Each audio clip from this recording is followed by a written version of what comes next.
Hello, and welcome to the Airman's Edge podcast, an environment to have both personal and professional conversations about some of the positions that the Massachusetts Air National Guard has to offer. I'm your host, Tech Sergeant Tim Thorpe, a member of the Massachusetts Air National Guard's recruiting team. The goal of this podcast is to be both informative and transparent so that those who have contemplated answering the call to serve their local community and do something larger than themselves can make as informed a decision as possible regarding their future in the Air National Guard. Each episode, we will be highlighting one specific career field offered in the Mass Air Guard. With that, we will bring in a new guest to discuss both their career in the Air National Guard and their overall experience through the recruiting process, training, and serving. Today we will be talking with Master Sergeant Nicholas Mistisshen and his time serving as a weather specialist, career code 1W0X1. Scores needed for this career field are 66 general and 50 electrical. Vision correctable to 20/20 is a requirement. The tech school location is at Keesler Air Force Base located in Mississippi. The tech school length, according to airforce.com, is 133 days, which is roughly 7 months. However, Sergeant Mistisshen will go into more details regarding the tech school length. The bonus currently affiliated to this career field is $50,000. The security clearance is secret. And with that, I'd like to welcome Master Sergeant Mistisshen to the show. Very honored to have Master Sergeant Mistisshen from the 102nd's 202 Combat Weather Flight. Master Sergeant Mistisshen, thank you so much for joining us. Thank you for having me. Absolutely. So we're just going to kind of get an overall perspective of what somebody in the weather career field does, both for the Air Force, here specifically at Otis. And we always like to start at the beginning. So, you know, who was your recruiter? What was your recruiting experience like? I know you've got some years here, so as much as you can remember. Yeah, that's about, 20 years ago? Yeah, 20 years ago this year. I went in, I moved up here back in 2020. I'm originally from Florida, so I joined the Florida Guard. And my recruiting experience and what I see a lot, it hasn't changed much. I actually just went out and found the recruiter and talked to him because my brother was in the Guard at the time. So went in there and they're like, what job do you want to do? And had my ASVAB scores and we went over everything. And I didn't choose weather first, unfortunately, but I did my prior career field. We gave it to me and then I cross-trained into weather.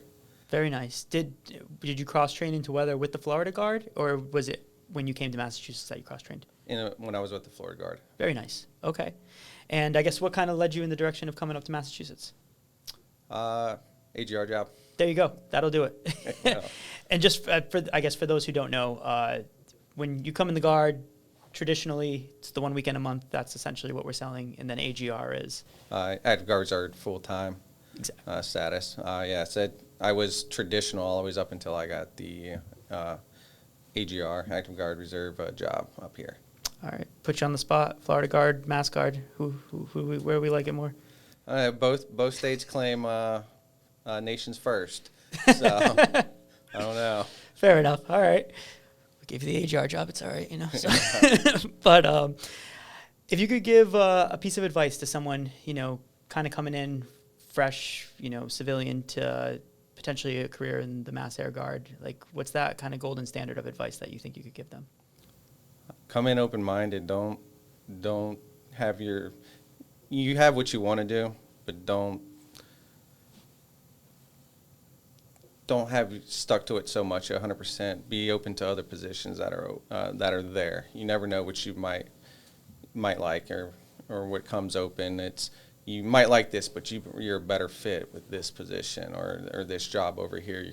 Just because you like it doesn't mean you're going to excel. So be that open-minded and say, hey, you might be able to excel more over in this position than in that one. I couldn't agree more. And kind of I'm going right on pace with that. Can you give us a little bit of like an oversight of what you do within the weather career field? Like what specifically a day-to-day looks like, maybe some of the off-the-cuff stuff that you get trained on, just in a broad spectrum, what is weather? Well, within the weather community overall in the Air Force, Guard, Reserve too, we're mainly broken up into three: RPA support, Air Force weather support, your fighters or your heavies that they do, and then we have what we are here at the 202 is combat Army weather support. So we support the Army. Right now we have habitually aligned customers. For us, we support the 3rd of the 126th General Support Aviation Brigade out of Massachusetts, out of here. So their nickname is the Bo Sox. So they fly right here on Camp Edwards from there. And then we have the 42nd Infantry Division that we support out of New York, and along with the 42nd Expeditionary Combat Aviation Brigade out of New York. And then we have the 63rd Theater Aviation Brigade out of Kentucky. So we just, with us, it makes it special is our customers are not all in one state. So we have chances and opportunities to go out of state to support those customers. That's awesome. And I guess when you're saying support, is it just a breakdown of weather patterns and what they can or can't fly in, or? It depends what the support we're doing. We planning support for like commanders, planners, and everything. So if they're coming out with a mission, we work with what they call the S3 or the S2, which is intel or operations, and we work with them to plan out future weather, what could happen or what we're going to see possible happen. And we do those and give that information so the commanders and planners can make their decisions. Or when we support the aviation brigade, we forecast for that, and we give forecasts to the pilots, give them the weather of where they're going, how long they're out, so that they're able to make a decision whether they're going to fly or not. Awesome. Okay. And then I guess career specifics. When we talk about the different career fields, we're often talking about, does this career come with a secret clearance, top secret SCI? Where does the career field at Otis, I guess, specifically currently stand? Right now, only our officers have top secret are allowed, and my understanding is driven by the Army because they go into the secret squirrel room with them all the time. And the enlisted, we're all at secret right now, but the career field is changing. We are supposed to get top secret, but if that comes down and when is still to be determined. Understood. And then for those who are coming into the weather career field, again, fresh off the street, obviously they're going to go to basic training, Lackland, Texas. I guess big scope, if they're entering the weather career field, Air Force wide, what does training look like? And then if they're coming specifically to Otis, what does training look like? For Air Force wide, for the Guard, all guardsmen, we're going to go, if you go through your basic, and then we go to Keesler, at Keesler Air Force Base in Mississippi, and go through our initial skills course there. That's going to be about 7 months. It could go a little short or long depending on exodus and everything of when you go. And then all guardsmen go to Camp Blanding out in Florida for our Air National Guard weather application course. And that is 4 months. And that's just going to take whatever we learned at, or whatever they learned at Keesler, and apply it and do it. And they'll fine tune it and everything.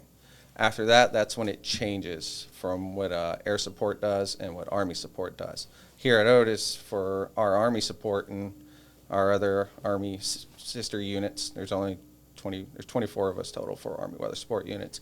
We can have up to 4 months of what we call MESS, which is Mission Essential Skills Training, and that's going to be at an active duty base. One of the 18th Combat Weather Squadron, or their DETs, or at least for the East Coast.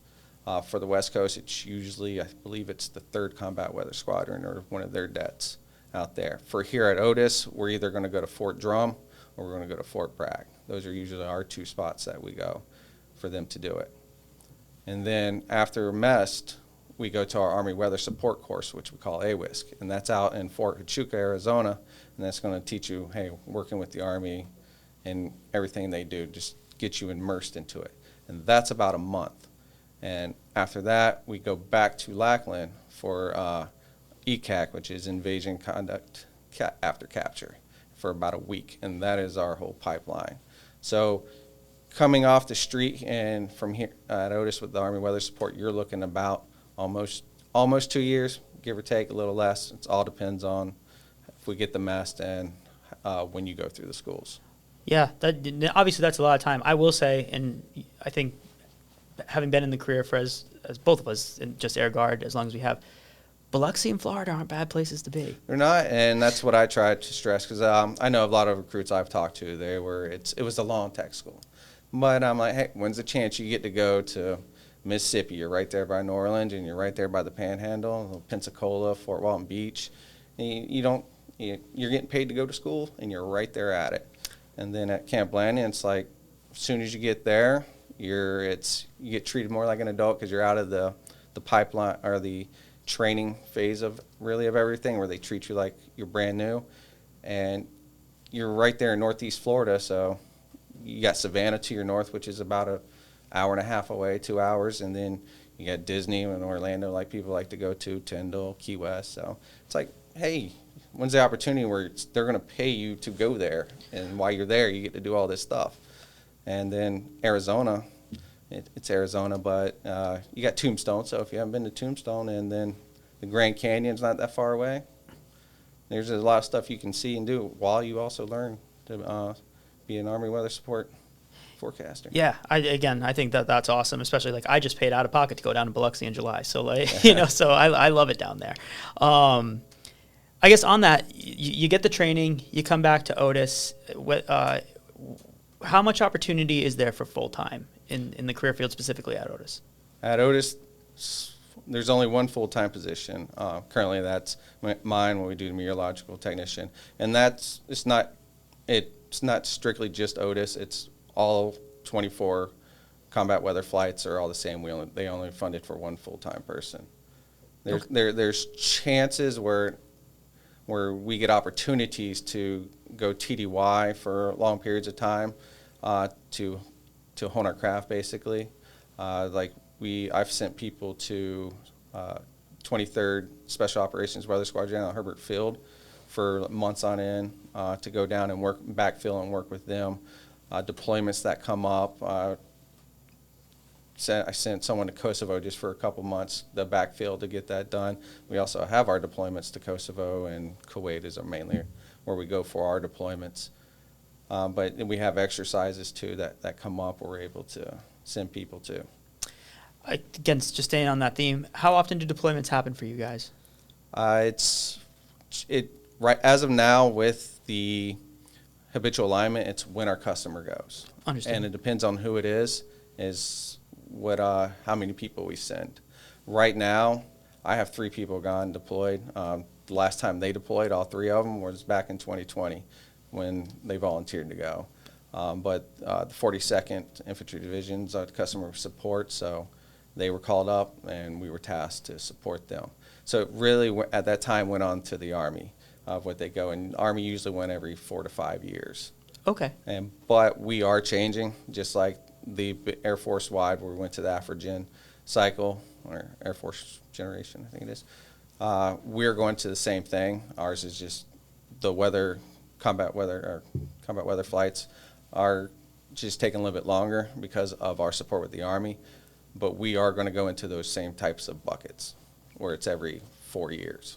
Okay, awesome. And then you come back, you have the training. You've been with us for a number of years on the job, upgrade training, all things like that. What kind of civilian careers does this type of career field transfer into? And that is one of the downfalls I know with if you're trying to come in, and unless you go get a meteorology degree, there's just not much out there for weather. It's possible. I do have people that are one of my former commanders back in Florida. He works for Delta, forecasting for them. I have my current commander works down at Aberdeen Proving Ground doing weather for them. I have one of my lieutenants that's deployed now. He works for IBM forecasting for them. It's possible they have them. It's just unless you get a degree, because the National Weather Service and all them want bachelors and doctorates to be with them. It's slim pickings, basically, for that. I know this is a very narrow question, but do you happen to know how much of the training transfers CCAF, college credits towards that bachelor's? For a meteorology degree? Yes. I think it was, I would have to ask my captain, my lieutenant, because they did it. But it was quite a lot that went through where they didn't have to take all these other classes. Of course. And get, I think, 26 credits. I'm not too sure on that. Okay, still. And And then I guess, I think that when people, at least the recruits that I bring in, they hear weather, I think their brain immediately goes to green screen, guy on, Boston 25, telling you when the snowstorm's going to hit. Do you ever have moments when you're watching a traditional meteorologist, and is it like, oh, I see what they're seeing, or is it more like, nah, you got that wrong there, bud?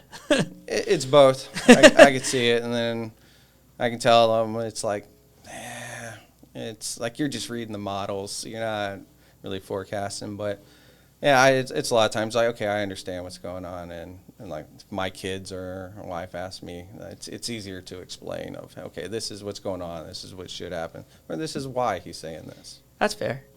Your favorite type of weather? Good weather. Good weather? Yeah. No, I don't know. I do like the fall, that cool weather much. I do storms. You got some good storms coming out. Thunderstorms. I'm right there with you. So especially, you've been to Biloxi, so when you got a nice thunderstorm down there, it's fantastic. Yeah, it makes it easier to sleep. Yes, I couldn't agree more. We had one down in the East Bay last night, and I pull up right to my slider door with a chair, and I look like a crazy person, but I'm just sitting there watching some weather. Yeah. So, let's see. As far as just the overall experience in the job, is there a moment that you have that's like your golden goose moment? Something that you can call back to where you really feel like you contributed to a very specific moment, or something along those lines? It wouldn't be one specific moment. It's deployments. I know it's really good. Like I tell people, when you have your Army support weather and you have your air support weather. Yeah, we have to provide weather to the heavies and the fighter pilots, but they don't care much about it. They're like, okay, cool, weather, because I've deployed with F-15s and supported them, and sometimes you walk out and you're like, hey, weather's good, and it doesn't bother them unless it's thunderstorms or something their plane's not rated for. But Army support is where it's at, because the rotary wing, the helicopter pilots really care, because it affects them, because a lot of our weather happens like 10,000 feet and below, and they're the ones flying there. So the smallest things, and they feel it. So you have turbulence there, you have thunderstorms, the fog is there, you have low clouds where they have to fly through. So it affects them more. So when we're doing that and we call those, and we're like, yeah, you're going to have it from this time to this time, or it's going to clear up from this time, so they can take off or do whatever they need to do. That's the good feeling. You get that gratification because what you did, it was good. Absolutely. I couldn't agree more. Is there anything in the job that you can point to that you feel is specifically more challenging? Forecasting in itself is challenging. It's again, I came from a career field that was black and white. This is what you do, this is how you do it. And then coming into weather, it was, you have to be able to think. It's like, hey, this is what it's supposed to happen, but it's not going to happen. Or it's not going to happen, but it could not happen. Because you got your weather, it's not an exact science. It's a science, but not an exact science, because we are only seeing small portions of the area, and we don't have data for the whole area of itself. So like when we're forecasting for an area, for an airfield, it's 5 mile radius. So anything we forecast is, we're saying, hey, it's supposed to happen within this 5 mile radius. So having to forecast for larger areas like a range or something they're working on, and if we don't have sensors or anything else to help us verify, hey, okay, yeah, it's humidity's there, the temperature's this, or the winds are that out there, that can be challenging forecasting for that area, and especially in the Middle East where we don't have as much data places, and having to forecast on limited data, that does make it harder. But with time and doing it more, it makes it easier. That's fair. And then I guess just to kind of put a close on it, is there, an overall benefit of the Air National Guard that you can point to that's, really benefited you specifically, or just something that you think that if you were, training your troops, kind of pointing in the direction of, hey, like, this is going to help you, or? It's you get to have a life not with just military. So you get to have your civilian life too, and you have a little bit more control. You want to serve, you want to wear the uniform, but you don't want the military control in your life. Let's say what active duty, because I've seen it, been around a long time. I've worked with a lot of them, and I feel that They don't have as much control as you do in the Guard, where you're not gone all the time. You can go and move and still be in, and you can move to places you want because each state has their own Guard. So you might not have the same job, but they have their own Guard, and it teaches you a skill. You get a skill to learn that you can go out and have a different job on the civilian side and do something totally different in the Guard. And that's even in weather. We have that. I've had officers that didn't even have a weather degree before that came in and did weather. I got my enlisted personnel that don't have weather degrees, and they do something different on the outside, but come in and still be able to do it. And it gives you a little bit of structure and purpose to do it. No, I couldn't agree more. And I think that, just as you said at the very beginning, as far as that diversity and keeping an open mind, just kind of leads to this force being what it is and being as great as it is. Master Sergeant Mistisshen, I really appreciate you coming in, sharing your career field with us. Everything was great. Couldn't thank you anymore for taking the time to come out. No problem. Thanks for having me. Thank you. Thank you for watching. And I'd like to thank our guest and our fantastic public affairs team at the 102nd for helping produce this content. This is as new of a series as can be. Therefore, if there is something you would like to see in a future episode, or you have a question regarding the information in this episode, please do not hesitate to ask a question or leave us some feedback in the comments. If you have questions regarding your own future in the Mass Air Guard, please feel free to scan this QR code to fill out a contact card for one of our fantastic recruiters to be in touch with you. Finding out whether or not you can serve requires zero commitment. So if you have ever had even the most mild interest, find out if you have the authority to join. Contact your local recruiter and see how the Mass Air Guard can assist you in achieving your goals. Thank you for watching, and we hope this helps in giving you an edge in planning your future.